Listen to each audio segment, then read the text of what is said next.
Hello friends, welcome to Sneha's cooking diary. நம்ம எப்போவுமே குழம்பு தாளிக்கும் போது வெங்காயம் வடகம் போட்டு தாளிக்குவோம். கீரை குழம்பு, பருப்பு சாம்பார் எதுனா செய்யும் போது அதுதான் இன்றைக்கி செய்ய போகிறோம். நான் 1 kg சாம்பார் வெங்காயம் எடுத்து உரித்து நல்லா வாஷ் பண்ணி வச்சுருக்கேன். அப்புறம் 250 கிராம்ஸ் பூண்டு எடுத்து வச்சுருக்கேன், தோல் உரிக்காமல். நம்ம இந்த வெங்காயம் மிக்சியில் ஒன்றும் பாதியமாக போட்டு கோர்ஸ் கிரைண்ட் பண்ணி எடுத்துகிட்டு வந்துடலாம், பல்ஸில் போட்டு. அதே மாதிரி பூண்டும் கிரைண்ட் பண்ணி எடுத்துக்கலாம். அப்புறம் காஞ்ச மிளகாய் எடுத்திருக்கேன், ஒரு 30 கிராம்ஸ் எடுத்திருக்கேன் காஞ்ச மிளகாய். ஒரு கொத்து கருவேப்பிலை எடுத்து வச்சுருக்கேன், பெருங்காயம் எடுத்து வச்சுருக்கேன், மிளகு 10 கிராமு, சீரகம் 10 கிராம் எடுத்து வச்சுருக்கேன், கடுகு 10 கிராமு, கடலப்பருப்பு 10 கிராமு, உளுந்து பருப்பு 10 கிராம் எடுத்து வச்சுருக்கேன். அப்புறம் ஒரு ஸ்பூன் அளவு மஞ்சள் தூள் எடுத்து வச்சுருக்கேன். நம்ம இது எல்லாத்தையும் மிக்ஸ் பண்ணி எப்படி செய்யறது பார்க்கலாம் வாங்க. நம்ம சாம்பார் வெங்காயம் மிக்சியில் போட்டு பல்ஸில் கிரைண்ட் பண்ணி எடுத்துன்னு வந்துட்டு, அதே மாதிரி பூண்டும் ஒன்றும் பாதியமாக கிரைண்ட் பண்ணி எடுத்துட்டோம். பூண்டு அரைச்சது நான் மிளகும் அதிலே போட்டு எடுத்துக்கினேன், ஏன்னா முழுசாக மிளகு போட்டாக்கா அது தாளிக்கும் போது செப்பரேட்டாக வந்துடும். இப்போ எடுத்து வச்சுக்கிற எல்லா இன்க்ரீடியன்ஸும் போட்டுக்கலாம். 1/2 ஸ்பூன் மஞ்சள் தூள் போட்டுக்கலாம். அப்புறம் எடுத்து வச்சிருக்க இந்த 10 கிராம் கடலப்பருப்பு போட்டுக்கலாம். அப்புறம் கடுகு போட்டுக்கலாம். 1 ஸ்பூன் அளவு வெந்தயம் எடுத்து வச்சிருக்கேன், முழு வெந்தயம், அதையும் போட்டுக்கலாம். 10 கிராம் சீரகம் எடுத்து வச்சுக்கேன், அதையும் போட்டுக்கலாம். உளுத்தம் பருப்பு 10 கிராம் எடுத்து வச்சிருக்கேன், 10 கிராம் உளுந்து, அதையும் போட்டுக்கலாம்.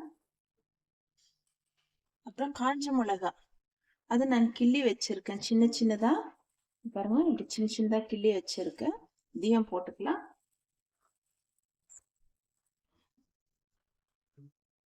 வெந்தயத்தூள் ஒரு 1/2 ஸ்பூன் அளவு போடுறேன்.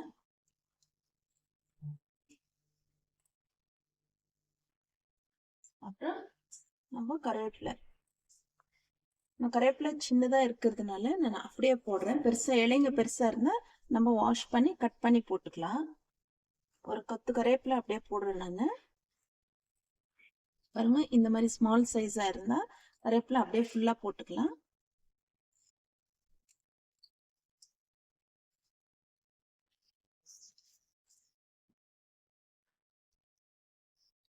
பெருங்காயம் 1 ஸ்பூன் போட்டுக்கலாம். உப்புத்தூள் 1 ஸ்பூன் போட்டுக்கலாம்.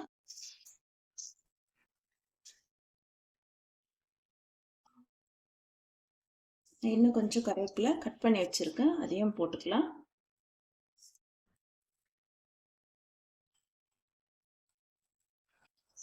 எல்லாம் ஒன்று சேர்த்து நம்ம மிக்ஸ் பண்ணிக்கலாம். இந்த மாதிரி நம்ம மிக்ஸ் பண்ணி எல்லாத்தையும் ஒன்றா சேர்த்து நம்ம பிசைஞ்சு பால் மாதிரி பண்ணி வெயிலில் வைக்கணும். இந்த மாதிரி நம்ம செஞ்சு வச்சுக்கணும், குழம்பு தாளிக்கும் போது ஈஸியாக இருக்கும். மிளகாய் வந்து நான் ஏன் அதிகமாக போட்டிருக்கேன், நம்ம குழம்பு தாளிக்கும் போது இந்த காஞ்ச மிளகாய் ஒரு செப்பரேட் டேஸ்ட் கொடுக்கும். 1 kg சாம்பார் வெங்காயத்துக்கு நான் இந்த மெஷர்மெண்ட் போட்டிருக்கிறேன். அதிகமாக வெங்காயம் எடுத்தோம்னா நம்ம எல்லா குவான்டிட்டிஸும் இன்க்ரீஸ் பண்ணிக்கலாம். அதே மாதிரி 1/2 kg நம்ம ஆனியன் எடுக்கிறோன்னா எல்லாமே கம்மி பண்ணிக்கணும். பூண்டு கூட நான் வந்து 250 கிராம் அளவு பூண்டு எடுத்திருக்கேன். 1 kg சாம்பார் வெங்காயத்துக்கு 250 கிராம் அளவு பூண்டு எடுத்திருக்கேன்.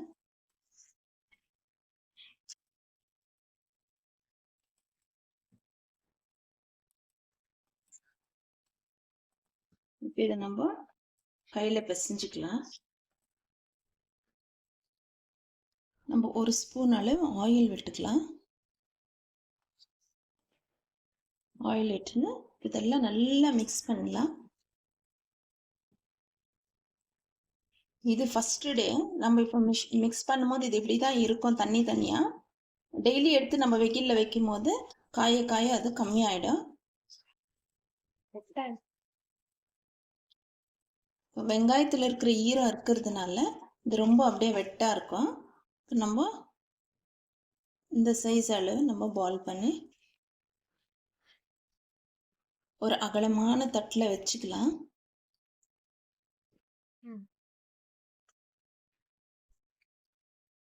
நம்ம இந்த மாதிரி பால் பிடிச்சி பிடிச்சி வச்சுக்கலாம். இது சாம்பார், கீரை குழம்பு இந்த மாதிரி செய்யும் போது, இல்லை டொமேட்டோ சட்னி செய்யும் போது கூட இது ஒன்று போட்டு நம்ம செஞ்சோம்னா போதும். செப்பரேட்டாக கடுகு மிளகு சீரகம் எடுன்னா சொல்லணும்னு அவசியம் இல்லை. இது ஒன்லி நம்ம எல்லாம் மிக்ஸ் பண்ணியிருக்கோம். பாருங்க, நான் ஆல்ரெடி செஞ்சு வச்சிருக்கேன், அது காண்பிக்கிறேன் பாருங்க. இந்த மாதிரி வரும்.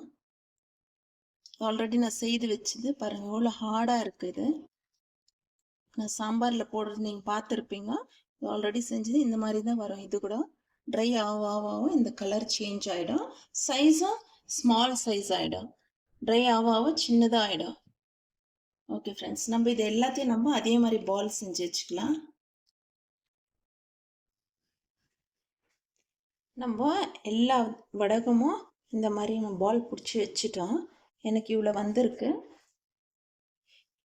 மேக்ஸிமம் முடிஞ்ச அளவுக்கு நம்ம மிளகாய் வந்து குட்டி குட்டியாக கிள்ளி போடணும். அப்படி இல்லைன்னா சில்லி ஃப்ளேக்ஸ் இருந்தால் சில்லி ஃப்ளேக்ஸ் கூட நம்ம காஞ்ச மிளகாய் மிக்சியில் போட்டோம்னா சில்லி ஃப்ளேக்ஸ் மாதிரி ஆகிடும். அந்த மாதிரி போட்டு கூட நம்ம இதில் மிக்ஸ் பண்ணி பால் பிடிச்சிக்கலாம்.